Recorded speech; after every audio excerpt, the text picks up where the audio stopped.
손을 드시고 하나님이 여러분과 함께 하십니다. 하나님의 자녀와 함께 하시느냐. 아멘.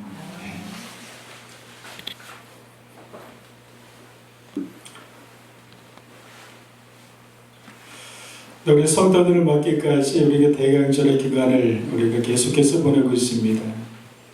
우리 대강절은 다시 오실 예수님을 기다리는 그러한 절기의 시간입니다. 이 대강절은 다시 오실 예수님을 기다리는 성도로서 우리 신앙의 모습을 다시 한번 점검해보는 시간이 됐으면 좋겠고요. 그리고 이 대강절의 기간을 통해서 우리가 새롭게 되어지는 시간으로 이 시간들을 우리가 잘 그렇게 또 사용했으면 좋을 것 같습니다. 우리 그리스도인들은 항상 의식하며 살아가게 됩니다. 어떤 의식일까요? 그것은 바로 내가 주님 앞에 하나님 앞에 내가 언제나 있다고 의식을 가지고서 살아갑니다. 그래서 우리가 그 의식 때문에 어디에서든지 그 하나님을 위해 하나님 앞에서 기도할 수 있게 되는 것이고, 어디에서든지 그 주님과 동행하고 친구가 되는 또 믿음의 삶을 우리가 살아가게 됩니다. 그래서 어떤 분은 이런 고백을 하더라고요. 주님을 생각할 때마다, 하나님을 생각할 때마다 그런 고백을 합니다. 그의 눈동자에 나의 눈동자를 내가 맞춥니다. 저 가슴에 닿지 않습니까? 그의 눈동자에 나의 눈동자를 맞춥니다. 나를 이렇게 바라보시는 그 한량없는 자비의 그 눈동자에 내 눈동자를 맞추는 겁니다. 한없이 나를 이해하시고 나를 바라보시고 국민으로 두시고 나를 축복하시고 나를 사랑하시고 나를 자녀 삼으신 그 눈동자에 내 눈동자를 맞추면서 살아갑니다. 이것이 바로 주님 앞에 라는 의식을 가지고 살아가는 성도들의 그런 모습이라고 하는 것입니다. 이것이 깨어있는 그리스도인이 가져야 될 의식입니다. 그래서 여러분들도 한번 그런 고백을 많이 해보세요. 내가 주님의 눈동자에 내 눈동자를 내가 맞춥니다. 이것이 기도가 될 적에 참 많은 우리 내적인 변화가 일어나게 될 겁니다. 의식적으로도 우리가 주님을 많이 생각하면 됩니다. 주님을 생각하는데, 좋으신 그분을 생각하는데 그 속에서 거친 말이 나올 수가 없습니다. 그분을 많이 생각하는데 거친 행동이 나올 수가 없습니다. 그분을 많이 생각하는데 거친 선택이 나올 수가 없을 것입니다. 그분을 생각할 때 그분의 성품 우리에게 나오게 되는 것이고, 그분을 생각할 때 그분의 지혜가 우리 속에 나오게 되게 되는 것이고, 그분을 많이 생각할 적에 그분의 주님의 생명력이 우리 가운데 끊임없이 흘러가게 되는 것입니다. 사람은 생각하는 것이 바깥으로 나오게 되는 것 아니겠습니까? 주님을 많이 생각하는 것, 이것이 우리에게 참 좋습니다. 우리가 대강절의 기간에는 포구시적으로 많이 생각하면 좋을 것 같아요. 길을 가면서도 대강절의 기간이지, 주님 오실 그날을, 그 기간을 내가 살아가고 있지, 그 문득문득 생각을 계속하는 겁니다. 주님을 생각하고 또 주님을 생각하고 주님을 생각하고 생각할 적에 우리 삶이 많이 부드러워지게 될 것이고, 우리 삶에 많이 여유가 생겨지게 될 것이고, 우리 삶을 바라보는 것들이 많이 새롭게 바라보지게 될 겁니다. 삐딱하게 바라보던 시선들, 왠지 모르게 차갑게 나가던 시선들이 다르게 보여지게 될 겁니다. 왜냐하면 주님을 생각할 적에 주님의 것이 우리 가운데 자연스럽게 흘러나오기 때문인 것이겠죠. 이것이 잘 사는 그리스도인의 모습입니다. 오늘은 대강절에 신랑을 기다리는 신부에 대한 말씀을 나눠보려 가게 됩니다. 성경에서는 주님과 우리의 관계를 많이 여러모로 말씀을 해주고 있습니다. 그중에 오늘 그 연결된 말씀은요, 바로 신랑과 신부라고 하는 것입니다. 오늘 성경 말씀에 보면 사도 바울은 고린도 교회의 성도들에게 그렇게 말을 하는 것이죠. 거룩한 전으로 한 남편의 그리스도에게 드리려고 준비함이로다. 여기서 거룩한 처녀는 무엇을 상징합니까? 바로 구원받은 성도를 의미하는 것이겠죠. 여기서 남편인 바로 그리스도께라고 하는 것처럼 그러면 신랑은 누구를 말하는 것일까? 남편은 누구를 말하는 것일까요? 바로 그리스도, 바로 예수님을 말하고 있는 것이죠. 바로 신랑과 신부의 관계, 이 관계가 우리와 예수님과의 관계인데 이 관계가 이 어떠한 관계로 우리가 신부로서 이 신랑을 어떠한 관계의 태도로서 우리가 또 보고 우리가 기도해야 되는가를 오늘 말씀에서 우리가 보고자 합니다. 이것을 나누기 전에 먼저 전 이해가 있으면 좋을 것 같습니다. 그것은 무엇이냐면은 신랑과 신부는 만나면 결혼하게 되지 않습니까? 그렇다면 바로 이스라엘의 그 당시에 결혼 풍습에 대해서 우리 좀 알면 좋을 것 같습니다. 이 당시에는요, 유대인 총각이 사랑하는 여인과 결혼하게 되면은 그녀의 집에 찾아갑니다. 그리고 장인의 사람과 결혼 지참금을 얼마를 줘야 되는지를 협상을 합니다. 그 찾아가서 얼마를 주면 됩니까? 지참금을 협상하는 거죠. 협상이 끝나고는 지참금을 지급을 합니다. 그러면은 결혼계약의 성사가 되는 겁니다. 일단은 이렇게 결혼계약이 성사가 되면 장인은 가족의 식탁에 둘러앉아 간단한 그 연회를 열게 됩니다. 근데 이 간단한 연회에도 중요한 의식이 있는데 그 바로 신랑이 될 총각의 신부가 될 처녀 앞에 놓인 잔에 포도주를 가득 부어서 신부에게 건네줍니다. 그러면 처녀가 결혼할 마음이 있으면 그 잔을 마십니다. 그러나 포도를 줬지만 마시지 않으면 시집갈 의사가 없다는 표시입니다. 강제하지 않습니다. 결혼 기찬금을 주어서 결혼을 승낙을 받지만 그러나 당사자인 그 신부가 주는 포도주를 마시지 않으면서 거부하게 되면 결혼할 수가 없는 것입니다. 강제하지 않는 거죠. 지참금은 무엇일까요? 바로 대선물인 것 같아요. 바로를 사기 위해서 예수님께서 자신의 전부를 그 값으로 드렸던 것처럼 그것이 바로 지참금이 되는 것이고 지참금을 주어서 사지만 그러나 그것에 대해서 내가 강제로 하는 것이 아니라 그것을 결정할 거는 바로 주님의 구원의 은혜를 내가 믿어 선택하는 것은 개개인의 몫이라고 하는 것이겠죠. 그런 의미가 그 속에 있는 것이죠. 조마조마하게 그 신랑은 지켜봅니다. 난 그에게 결혼하고 싶은데 근데 이것을 안 마시면 어떡할까라고 조마조마한 마음이 있습니다. 그런데 어떻게 해서 강제할 수는 없습니다. 내가 돈을 줬으니까 너는 일로 와! 그러면서 데리고 갈 수는 없는 것입니다. 사람들이 다 지켜봅니다. 그때 이 포도주를 마시면은 모든 사람의 손뼉을 치면서 즐거워합니다. 우리가 그러잖아요. 주변에서 믿음의 사람들 예수 믿겠다고 하면서 이제 믿음의 예수님을 믿는 사람을 그러면 우리가 기쁨에서 막 손뼉을 치잖아요. 잘 됐죠, 잘 됐다. 이 시기가 끝나면 그 처녀에게는 누구나 구원할 수가 없습니다. 그래서 우리가 마태복음 보게 되면 요셉에게 나타나서 마리아 데려오기를 두려워하지 말라고 했던 당시가 바로 이 의식이 끝나고 결혼식 있기 전에 상흔입니다. 결혼식은 올리진 않았습니다. 그러나 구원이 끝나는 상태인 것이죠. 그래서 너무나도 신랑은 기쁜 거예요. 그래서 기쁨에 들 때 이 남자는 처소가 마련되는 대로 다시 와서 신부를 데려가겠다고 하고 마른 뒤 집으로 돌아갑니다. 그래서 처소를 마련하는 겁니다. 어떤 처소? 이제 신부를 데려와서 함께 거할 그 집을 마련하는 거죠. 마련하기 위해서 돌아갑니다. 집으로 돌아가는 이 사람은 총각은요, 약 1년이나 2년 정도 시간을 갖고 신혼초소를 준비합니다. 열심히 준비합니다.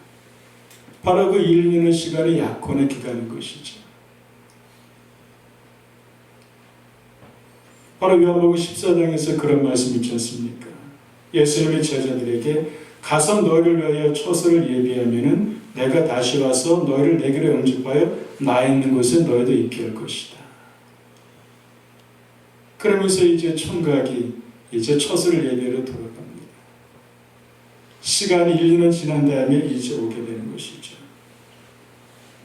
그 기간에 신랑은 떠나지만 그 기간에 우리를 지켜주는 분이 계신데 바로 성령님께서를 지켜주시죠. 내가 가게 되면은 보혜사 성령이 너에게 함께할 것이다. 그럼 우리의 믿음을 지켜주는 것이죠. 우리는 결혼이 약속된 상태에 있습니다. 신랑이 처소를 마련하는 동안에 신부로 신랑을 맞이할 준비를 이 신부는 하고 있는 것이죠. 결혼식에 입을 옷이 있습니다. 새해의 세마포라고 합니다. 이것을 그 기간 동안에 부지런히 준비하는 겁니다.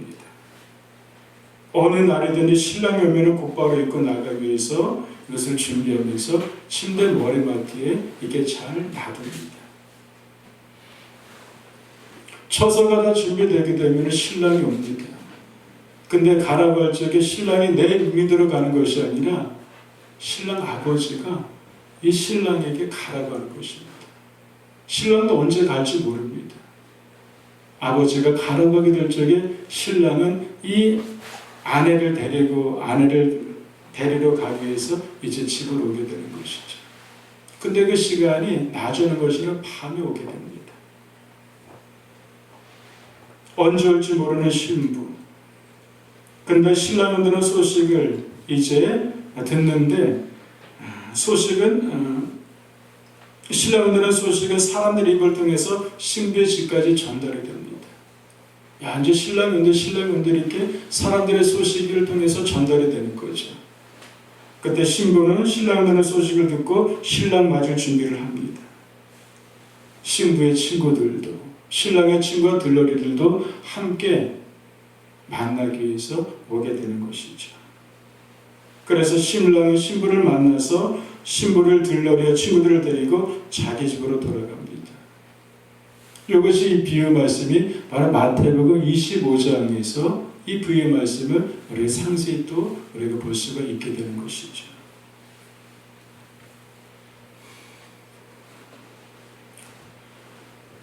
바로 신랑 되신 그리스도를 우리가 기다리고 맞을 준비를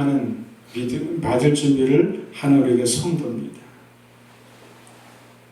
어떤 모습과 태도를 가져야 되는가?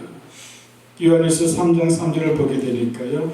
주를 향해 소망을 가진 자마다 그의 깨끗하신 것 같이 자기를 깨끗하게 하느니라 라는 말씀을 우리가 보게 됩니다. 주를 향해 소망을 가진 자마다 그의 깨끗하신 것 같이 바로 예수님의 주님의 깨끗하신 것 같이 자기를 깨끗하게 하느니라 라는 말씀인 것입니다. 바로 그리스도를 소망 가운데 신랑을 기다리는 신부는 바로 자기를 깨끗하게 하면서 기다린다고 하는 것입니다. 자기를 깨끗하게 한다는 것은 무엇일까? 이것은 바로 거룩하게 하는 것입니다. 성경 우리들에게 여러 군데서 말씀하고 있습니다. 우리에게 어떻게 하라고요? 거룩하라고 말씀하십니다. 하늘에 계신 너희 아버지가 거룩하니 너희도 거룩하라. 거룩에 대한 말씀을 많이 주고 있습니다. 그럼 어떻게 거룩해질까? 성경 우리에게 말씀을 주고 있어요. 너희가 말씀과 기도로 너희가 거룩해진다라고 말씀을 주고 있습니다. 거룩은 말씀과 기도로 거룩해지는 것입니다. 왜 그럴까요? 말씀은 우리를 비춰줍니다. 말씀은 걸거같이 우리를 비춰줍니다. 어떤 것을 우리의 속사람의 내면을 비춰줍니다. 기도는 우리의 속사람의 상태를 알게 해주게 됩니다. 우리의 죄를 비춰주게 되고 우리의 연약함을 비춰주고 우리의 내면을 벌거벗게 놓습니다. 이것이 바로 말씀과 기도의 능력입니다. 기도할 적에 성령님께서 조명하셔서 죄를 아파하게 하시고 우리 죄의 내밀한 깊은 곳까지 우리의 죄를 보게 하시고 이것을 토해내게 하시고 이것을 버리게 하십니다. 이것이 바로 성령의 강력한 역사인 것입니다. 그래서 이제는 아무것도 아닌데 익숙하고 습관적이고 아무것도 아닌 것처럼 느꼈던 것들이 어느 때인가는 아무것도 아닌 것이 큰 것으로 느껴지게 되고 이전에는 그냥 즐기던 것들이 어느 순간 보기에는 그것은 그냥 싫어지게 되고, 그리고 버리고 싶고 그 자리를 떠나고 싶고 하게 되는 은혜의 자리에 우리가 서게 될 때가 있는 것인데, 이것이 우리 성령의 역사라고 하는 것입니다. 그래서 정결한 신부는요, 거룩해져야 되는데 바로 그 말씀과 기도로 거룩해진다고 하는 것입니다. 우리는 겉사람에 많은 관심을 가집니다. 겉사람으로 잘 꾸미렵니다. 잘 보이고 싶습니다. 이것도 참 필요한 것이고 중요한 것입니다. 그러나 그것보다 더 중요한 것은 무엇입니까? 내면의 거룩함과 내면의 진실함과 내면의 정직함을 갖고 가는 것, 이것이 신랑을 기다리는 신부로서 더 귀하다고 하는 것입니다. 예수님께서 바리새인들을 많이 책망하십니다. 심하게 꾸리십니다. 어느 정도로 예수님께서 심하게 꾸리십니까? 독사의 자식들아 험함을 하십니다. 그러면서 그들에게 말씀을 회칠한 무덤 같다라고 말씀하십니다. 회칠한 무덤 같다. 무덤 안에는 썩어가지고 냄새가 잔뜩 나게 되는데, 근데 그것을 무덤을 이제 만들었으니까 그것을 가리는 거잖아요. 그 안에서 속에서 썩은 것이 그냥 있는데, 썩어 있는데, 근데 겉으로는 안 보이게 이렇게 다 가린 그들의 상태에 대해서 예수님께서 심하게 책망하셨던 것이죠. 겉으로는 괜찮은데 거룩한 옷을 입고요, 거룩한 걸음을 걷습니다. 거룩하게 기도합니다. 거룩하게 금식을 합니다. 거룩하게 말씀을 연구합니다. 그런데 속에서는 썩는 냄새가 진동을 하고 있는 바리새인들에서 예수님은 책망을 하십니다.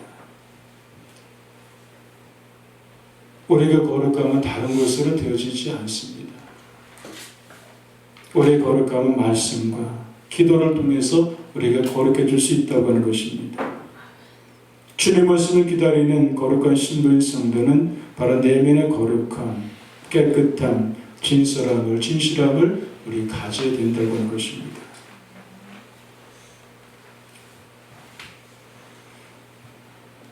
거룩함 우리의 뜻이 아니라 하나님의 뜻에 완전히 돌아서는 것이고요. 그리고 하나님의 뜻이 임하시려면 우리의 뜻이 소멸되어야만 되는 것입니다. 그리고 거룩하기 위해서는요, 바로 순종이 필요하다고 하는 것입니다. 거룩은 순종의 결과입니다. 순종하기 위해서는 내가 죽어야 되는 것입니다. 오직 하나님의 뜻만이 임하는 것이고, 그 속에 바로 거룩함이 드러나게 된다고 하는 것입니다.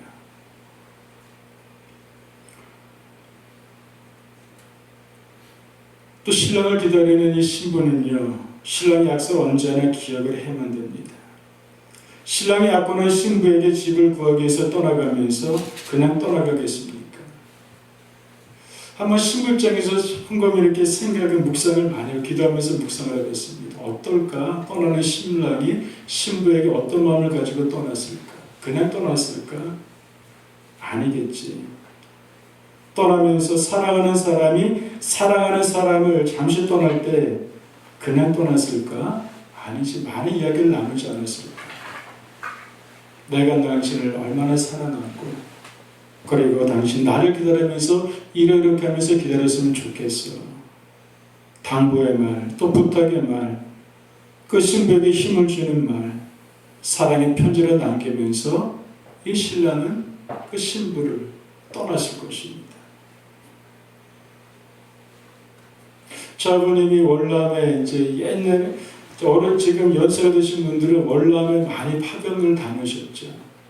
제 아버지도 이제 군에 계실 적에 월남에 파병을 다니셨습니다. 근데 제가 굉장히 어릴 때였습니다. 어릴 때였는데, 그러면서도 어렴풋이 생각나는 장면들이 있어요. 월남에 계시면서 편지를 쓸 때마다 편지를 차곡차곡 보관하셨던 것이 어렴풋이 생각이 나요. 그러면서 편지를 읽고 또 읽었어요. 그리고 또 어렴풋이 기억나는 게 있는데, 카세트에다가 이제 육성으로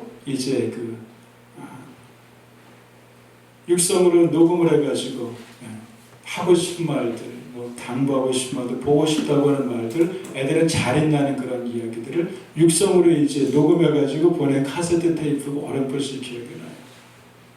그것을 어머니는 또 듣고 편지도 또 보고 하면서 전쟁터잖아요.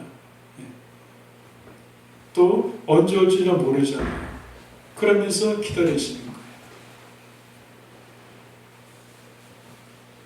그것을 보면서, 그것을 들으면서 힘을 내시고, 그것을 보면서, 그것을 들으면서 또 우리 아이들이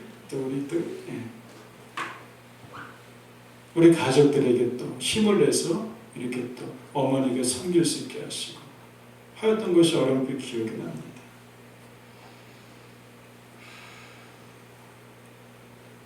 바로 거룩한 신부는 바로 그런 사람이라고 생각이 됩니다. 바로 하나님의 그 사랑의 말씀, 약속의 말씀, 그것을 끊임없이 가까이 두면서 읽으면서 그 속에서 우리에게 당부하는 말들을 그 속에서 찾게 되는 것이고, 우리에게 부탁한 말을 찾게 되는 것이고, 그리고 그것을 가리면서 우리 기다릴 힘을 가지면서 그렇게 살아가는 성도가 바로 거룩한 신부라고 하는 것입니다. 우리가 주님 오심을 기다리는 이 시기에 우리가 주님을 더 많이 사랑하고 생각하고 묵상해야 되는데, 우리가 생각을 하는 것은 중요하겠지만 사랑의 편지, 우리에게 정말 당부의 편지 말씀, 부탁의 말씀을 준 하나님의 말씀 속에 우리가 더 가까이 들어가는 그런 기간이 되기를 주님으로 축복드리겠습니다. 거룩한 신부에게는 꽉 찬 마음이 있을 겁니다. 그것은 어떤 마음일까요? 사랑하는 신랑을 마음속에 꽉 채웁니다. 그리고 그 신랑이 그 인생의 전부가 되어놓을 것입니다. 그 신랑과의 생각을 하며 사랑을 생각하는데 그는 사랑하는 신랑을 마음속에서 잃어버립니다. 사랑하는 신랑이 마음속에 꽉 차야 되는데 마음속에 다른 것으로 채우는 거예요. 염려가 그 마음속에 채워지게 되고, 근심이 채워지게 되고, 걱정이 채워지게 되고, 육신의 전능과 이성의 자랑과 안목의 정력증이 그 마음속에 꽉 채워지게 된다고 하게 됩니다. 그 신랑은 어디 가 있는 것일까?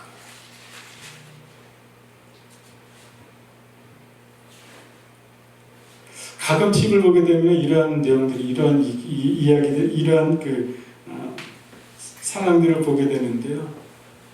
이제 온갖 많은 물건들을 이렇게 치워가지고 집안에다 계속 쌓는 거예요. 그런 내용들을 종종 보게 되지 않습니까? 그러니까 점점 쌓게 되는데 나중에는 사람이 들어갈 수 없을 정도로 집안에 온통 물건들이 쌓여지게 되는 거예요. 정말 진짜 중요한 그 속에 있어야 될 사람이 그 속에 있어야 되는데 다짐으로 있어 보게 되니까 사람은 들어가지 못하는 그런 집들을 우리가 종종 보게 되지 않습니까? 이상한 거잖아요. 치워야 되는데 그 속에 정말 사랑하는 신랑으로 꽉 채워야 되는데, 사랑하는 신랑의 생활을 꽉 채워야 되는데 꽉 채워지지 않고 다른 것으로 채워지면서 그냥 이렇게 신랑을 기다린다.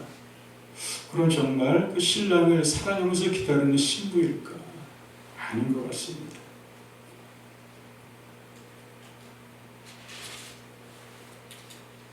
그래서 청소를 해야 되는 것이죠. 저 개인적으로 하는 법이 있습니다. 아침과 저녁으로 잠깐 제가 개인적으로 하는 법인데, 그러면서 잡동사니 일을 저도 개인적으로 이렇게 매일매일 치우는 연습을 하면서 그렇게 또 저도 신앙생활하고 있습니다. 이것입니다. 하나님, 주님 앞에서 나를 인도하십니다. 하나님, 주님 오른편에서 나의 힘이 되어주십니다. 나의 그늘이 되어주십니다. 하나님, 주님은 저희 왼편에서 나를 붙들고 계십니다. 하나님, 주님을 위해서 나를 불꽃 눈동자로 나를 돌보고 계십니다. 하나님, 주님은 밑에서 나를 업어주십니다. 하나님, 주님은 뒤에서 나를 안아주십니다. 하나님, 주님은 내 안에 현존하시며 내 속에서 활동하고 계십니다. 앞에, 옆에, 뒤에, 안에 다른 것을 다 집어치우고 이곳에 누구만을 바로 주님만으로 꽉 채우시게 되는 그러면서 하루 시작하고 그러면서 하루를 마감하면서 또 그 하루 그 다음날을 맞이하는 준비를 하면서 그렇게 개인적으로 살아가려고 하고 있습니다. 그렇게 치우지 않으면요 그 속에 점점 꽉 채워지게 됩니다. 염려가 점점 채워져서 염려가 온 나의 온 나의 영역을 다 집어치우게 삼켜지게 되고 근심이 온 것을 전부 집어삼키게 되고 나의 욕심이 집어삼켜지게 되고 걱정이 집어삼켜지게 돼서 정말 주님에 대한 생각, 오실 주님, 오실 사랑하는 그분에 대한 생각을 하나도 할 수 없게 그렇게 만들어버리게 되는 것입니다. 우리에게 땅을 살아가면서 주님을 사랑하는 그분을 생각하지 못하는 것들이 너무나도 많이 있습니다. 이것이 바로 영적 전쟁일 수 있게 되는 것이겠죠. 예를 들어 우리가 정말 깨끗이 집어치우고 그 속에 사랑하는 그분의 생각으로 사랑하는 그분의 그 다스림만이 칵 채워지는 거룩한 신부로 우리가 그렇게 세워져 가기를 주님의 이름으로 축복드리겠습니다. 계속 그렇게 하시고 아니면 정말 그 집 엉망진창이 되게 되겠고요. 온갖 잡동사니를 문해가지고 그 잡동사니에 이렇게 집어삼켜버리게 말게 됩니다. 우리가 TV에서 보도록 그랬잖아요. 그런 집 보면 좋게 보이지 않잖아요. 행복해 보이지 않잖아요. 야, 그 집에서 어떻게 사냐. 참 불쌍하다. 안 됐다. 어떤 이유가 있어서 그렇겠죠. 어떤 이유가 있어서 그런지 모르겠지만 보면서 그렇게 호감이 가진 않잖아요. 그런데 깨끗하게 정리되어지게 되고 깔끔하게 문 앞에서부터 정리된 집을 가보게 되면 저 집에 누가 사는 걸까? 참 부럽다. 저렇게 살고 싶다라고 하는 생각들을 부러움을 갖게 되지 않습니까? 그런 것처럼 우리 신앙의 모습도 그렇게 정리되어지게 되고 그 속에 잡동사가 아니라 주님만으로 채워져가는 자리를 만들어가는 그런 대강절이 되기를 주님으로 축복드리겠습니다. 이것이 바로 거룩한 신부가 가져야 될 모습이고 태도라고 생각됩니다. 거룩한 신부가 다른 사람을 신랑으로 생각하고 더 생각한다면 거룩한 신부가 아닐 겁니다. 거룩한 신부는 그 오직 한 사람의 신랑만을 생각합니다. 그 신랑의 전부이고 그리고 그 신랑만이 나의 모든 것이 됩니다. 여러분들의 신앙은 어떻습니까? 주님만이 내 삶의 전부가 되십니다. 이런 믿음의 고백이 우리 가운데 있었으면 좋겠습니다. 아직 우리가 주저하는 분들도 있을 수가 있습니다. 그러나 그분들도 주님의 은혜가 그러한 믿음의 고백을 언젠가 터지게 하는 인도하심이 그 인생 가운데 있기를 주님의 은혜로 축복드리겠습니다. 폴리카브라는 사람이 있습니다. 제가 종종 말씀한 이야기라는 그런 사람이에요. 이 사람은 초대교회 때 이제 교구였는데 초대교회 때 어느 교회 감독이었는데 지도자였는데 이분이 그 당시에 핍박이 너무 심할 적에 배교를 하게 합니다. 그렇지 않으면 그때는 정말 목숨을 잃는 그런 때였으니까. 그래서 너 죽을래 아니면은 모른다고 부인할래 라고 얘기를 합니다. 그렇게 이제 욕을 합니다. 그때 이분이 그렇게 고백을 합니다. 내가 86년 동안 그분을 섬겨왔지만 그분은 내게 절대로 해를 입힌 일이 없습니다. 그런데 어떻게 내가 그 주님을 모른다고 내가 부인한단 말입니까? 그러면서 스스로가 화영장으로 스스로가 걸어 들어갑니다. 그때 또 화영장에서 놀라운 또 일들이 벌어지게 되게 되는데 그것은 뭐 이렇게 옆으로 이제 치우고 중요한 것은 무엇입니까? 그런 고백이었다는 겁니다. 80년 동안 그분을 섬겨왔는데 내가 절대로 해를 입힌 일이 없습니다. 그런데 내가 어떻게 그분을 모른다고 합니까? 외면합니까? 전부라고 하는 거죠. 여러분들 거룩한 신부로서 신랑이 우리에게 전부가 되었으면 좋겠습니다. 그렇게 우리가 점점 믿음의 진보가 있었으면 좋겠습니다. 거룩한 신부는요 늘 준비를 하고 있습니다. 기름을 준비하고 세마포를 준비하면서 늘 준비하고 있습니다.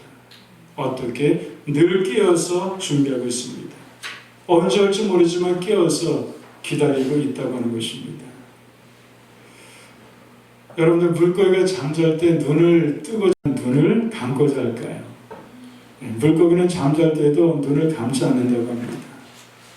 죽을 때도 눈을 뜹니다. 그래서 우리가 죽은 고기 보더라도 눈이 뜨여 있는 상태입니다.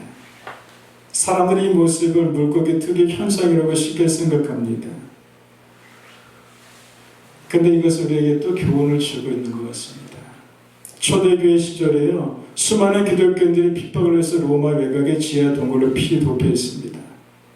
이 지하 동굴은요, 원래 시체를 매장하는 곳입니다. 근데 로마는요, 장례들을 신성 불가침한 곳으로 여겼기 때문에 그 무덤에 접근하기를 로마 사람들이 꺼려했던 거죠. 그래서 결국 기독교인들은 10대에 걸쳐서 300년 동안 이 지하 동굴에서, 지하 무덤에서 생활을 했습니다. 이것이 바로 카타콤이라고 하는 것입니다. 사람들은 카타콤 벽면에 물고기를 그림을 새겨놓습니다. 그것을 물고기를 그리는 이유가 무엇일까? 아마 추측하기는 이렇게 또 우리가 추측해 볼 수 있습니다.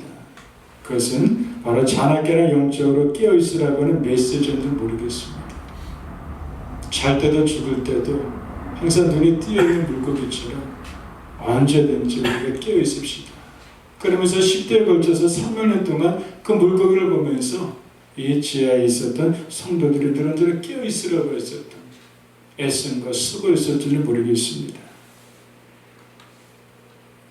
그래서 데살로니가서 5장 6절에 보게 되니까요, 골로새 4장 2절에 보게 되니까 기도를 항상 힘쓰고 감사하며 깨어있으라고 말씀드리고 있습니다.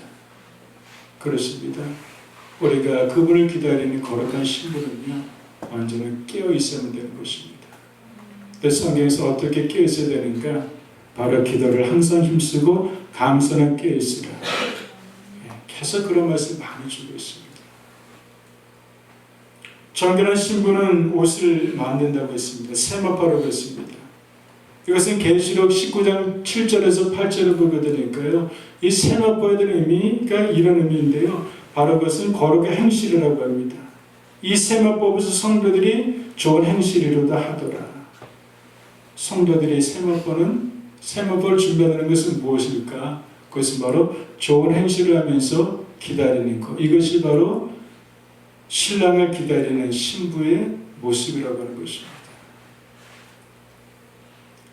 우리가 주님을 기다리면서 적극적인 기다림을 가졌으면 좋을 것 같습니다. 그것은 무엇일까? 적극적으로 나에게 주신 달란트를 가지고 좋은 행실을 가지면서 기다려야 된다고 하는 것이죠. 그런데 행실 속에 우리가 이런 물음을 갖습니다. 마태복음 25장에 보게 되니까요, 예수님께 심판하실 적에 이런 심판이 있어요. 오른쪽과 왼편으로 사람들을 갈라놓고 나서 양과 음소를 갈라놓은 것처럼 갈라놓고 나서 한편에서는 예수님께서 이런, 우리 한번 찾아보도록 할까요? 마태복음 25장 말씀을 보도록 하겠습니다.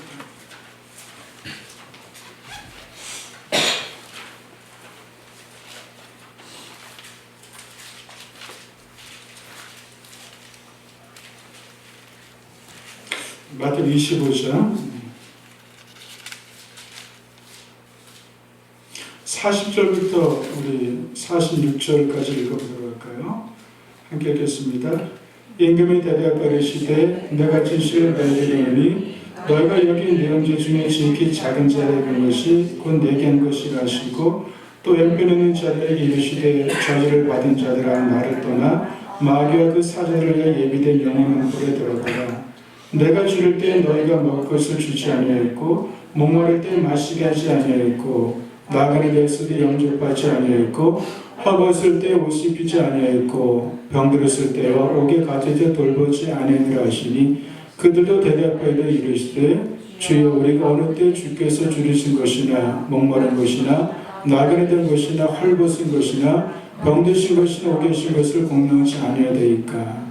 이에 임금이 대답하여 이르시되 내가 진실로 너희에게 이르노니 이 지극히 작은 자에게 하지 아니한 것이 곧 내게 하지 아니한 것이나 하시리니 그들은 영벌에 의인들의 영생에 들어가게 하시니라. 아멘.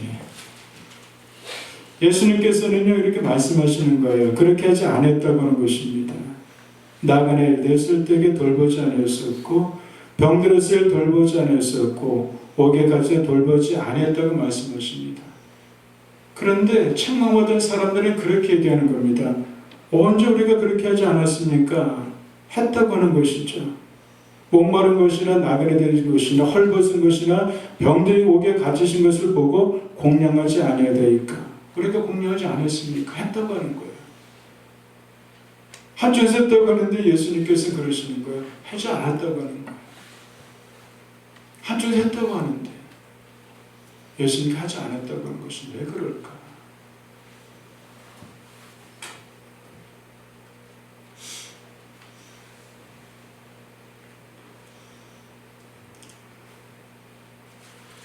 우리 한 군데 더 보도록 할까요? 마태복음 7장인가? 이거만 보도록 하겠습니다.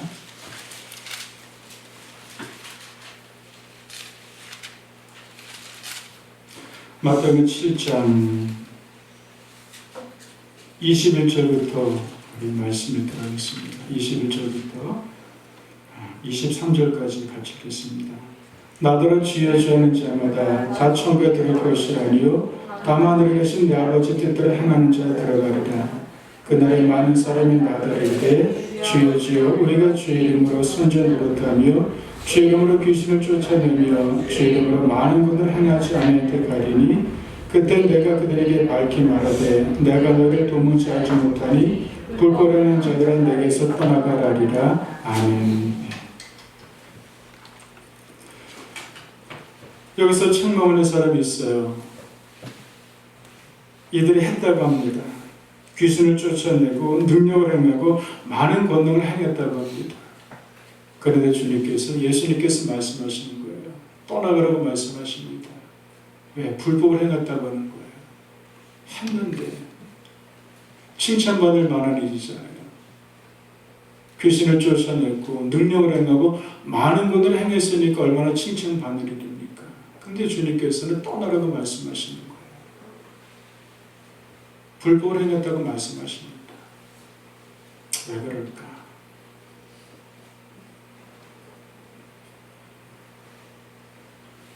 이런 일을 하고 나그네를 섬기고 배고픈 자를 섬기고 그리고 병든 자를 섬겼는데도 불구하고 하지 않았다고는 왜 그럴까? 이것은 바로 무엇일까? 자신의 의롭다고 하는 것이죠. 그래서 우리가 거룩한 행실이 참 필요한데 적극적 행실이 우리에게 필요한데 이 말씀을 우리가 꼭 기억하면 좋겠습니다. 내가 그리스도에게 십자가 못 박혔나니 그런즉 내가 산 것이 아니요 내 안에 그리스도에 사신 것이라. 이제 내가 육체 가운데 사는 것은 나를 사하사 나를 보내신 하나님의 아들을 믿는 믿음으로서 사는 것이라.